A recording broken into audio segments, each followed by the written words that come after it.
22 bullets. That's how many times 5 gunmen opened fire on a retired godfather in the middle of a busy street. His 8-year-old son was standing just a few steps away, watching a street performer when the shooting started. In less than 10 seconds, 22 bullets tore through Charly Mattei's body. The men who did it didn't even bother checking if he was alive, because nobody survives 22 bullets. But when doctors pulled every bullet out of his body, they realized something even stranger. One of the shooters never actually tried to kill him. And what Charly Mattei discovers about the people behind the attack will destroy friendships, start a war inside the French underworld, and put his own son in danger again. This is 22 Bullets. Charly Mattei is a former mob boss who walked away, retired, chose his family over the life, his wife, his children, a quiet apartment in Marseille where nobody needs to die for him to get through the day. He has been out long enough that he almost believes it's permanent.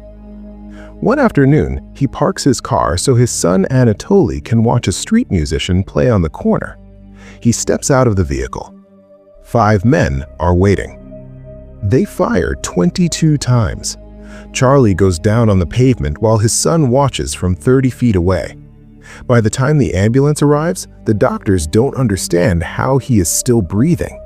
They spend hours extracting bullets, 22 of them, from his chest, his back, his shoulders, his side. He survives. While Charlie drifts in and out of consciousness in the hospital, he remembers a man called Old Timer, the mobster who mentored him when he was young and in prison. Old Timer told him the same thing every man in the life eventually says: there is no getting out once you go in. Charlie thought he had proven him wrong. In those same memories, he sees himself as a young man standing beside his 2 best friends, Tony Zakia and Karim. The 3 of them swearing an oath of loyalty the night before they killed the man responsible for Old Timer's murder. Brothers, forever, no exceptions. Police Captain Marie Goldman takes the case, despite being told directly by her superior to leave it alone. Charlie is a former mobster. Let them sort it out among themselves. Marie ignores him. She has a personal reason. Whoever ordered the hit on Charlie may be connected to her husband's unsolved murder. She visits Charlie in the hospital. He tells her nothing. He has never told police anything in his life, and a near-death experience hasn't changed that. But someone else is already moving. Karim, still loyal, still dangerous, still the same man who swore that oath decades ago, wants blood immediately. Charlie's lawyer Martin talks him down. Wait until Charlie wakes up properly. Be patient. Don't expose themselves before they know who they're dealing with. The body in the bed is not Charlie. Marie had moved him to a different room hours earlier. The next day, Marie watches from an unmarked vehicle as Tony Zakia, powerful, composed, immaculately dressed, visits Charlie in the hospital. He expresses relief that his old friend survived. Before he leaves, he hands Charlie a greeting card. Inside, a quiet message telling Charlie that the police surveillance vehicle is parked directly outside and that cameras are watching every entrance. Tony is warning him. Or Tony is controlling him. At this point, both are possible. Karim moves Charlie out of the hospital that night. Marie follows their car. Karim loses her. In a warehouse across the city, one of Tony's men is zip-tied to a chair. He has already lost control of his bladder. Charlie stands in front of him and makes a simple offer. Cooperate and walk away. Or don't. The man talks. Tony Zakia ordered the hit. Not a rival, not an enemy. His best friend. The man who swore the same oath. Tony ordered it because Charlie's retirement left him running their drug operation alone. And he was afraid that one day Charlie would change his mind and want back in. Easier to eliminate the possibility permanently. Charlie doesn't speak for a long time after hearing this. Karim tells him it's simple. Find Tony. Finish it. Charly says nothing. He is thinking about the oath. He is thinking about being 19 years old and believing that some things were permanent. That night, Tony's men take Kareem. They cut off one of his fingers and send it to his family. Then they kill him. Charly stands at Kareem's funeral and watches his friend's family grieve. The last piece of his hesitation goes with Kareem into the ground. He sends his own family into hiding. Then he starts moving through Tony's organization one man at a time. Tony's men are celebrating. A long table, food, wine, the comfortable ease of people who believe they are untouchable. Charly walks in while they are unarmed and relaxed. He recognizes one of them immediately, the watch on his wrist.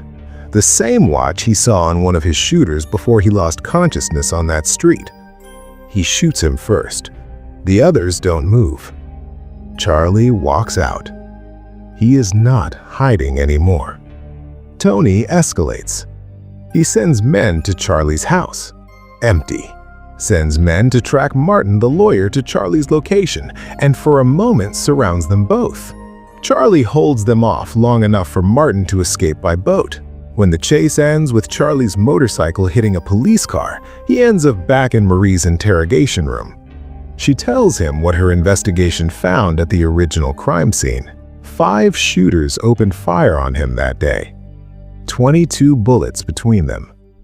But when forensics analyzed the wall behind where Charly was standing, they found additional bullet holes, aimed high, deliberately missing. One of the 5 shooters didn't want him dead. Marie releases him. She needs Tony more than she needs Charly, and Charly is the only path to Tony. Tony's daughter's wedding, music, dancing, everything that should feel like peace. Charly is outside in the dark. He takes one of Tony's guards, extracts every piece of data on Tony's current drug operation, forwards it to Marie. Then he walks to the front door. His son, 8 years old, grabbed outside school and put in a van before anyone can stop it. Charly finds Marie immediately, not to surrender, but to make a deal. Create a fake news report. Tell the city that Charly Mattei has been arrested. Give Tony no reason to harm the boy if the threat is already neutralized. Marie runs the report. Tony hears it and sends a man to kill Anatoly anyway. Charly is already following. He tracks the man to the house where his son is being held, gets tangled in barbed wire outside the fence, tears himself free, reaches Anatoly before it's too late. He carries his son home. The next morning, Tony is alone in his house for the first time in weeks. Charly walks in. What he says stops Tony completely. Despite everything, Kareem's death, his own shooting, Anatoly's kidnapping, Charly is willing to end it here without violence. They were brothers once. The oath meant something. He wants to know if any of that is still real. The answer is no. Charly takes the gun. The police arrive. Marie has everything she needs from the data Charly sent her. Tony Zakia is arrested for running a drug empire that has operated for 30 years. Charly walks out of the precinct free. No evidence connecting him to anything. He built his exit clean before he ever started. Outside, Martin is waiting with a car. Charly asks him to drive to the street where the shooting happened. They stand in front of the wall behind where Charly fell. The bullet holes are still there. High on the wall, every one of them deliberately aimed to miss. Charly looks at Martin. Martin tells him the truth. Tony sent him as one of the 5 shooters that day. He didn't know the target until he arrived. When he saw it was Charly, he couldn't do it. He fired into the wall. 22 bullets from 4 men, and not one of them from the man who had been Charly's lawyer for 15 years. Charly raises his gun.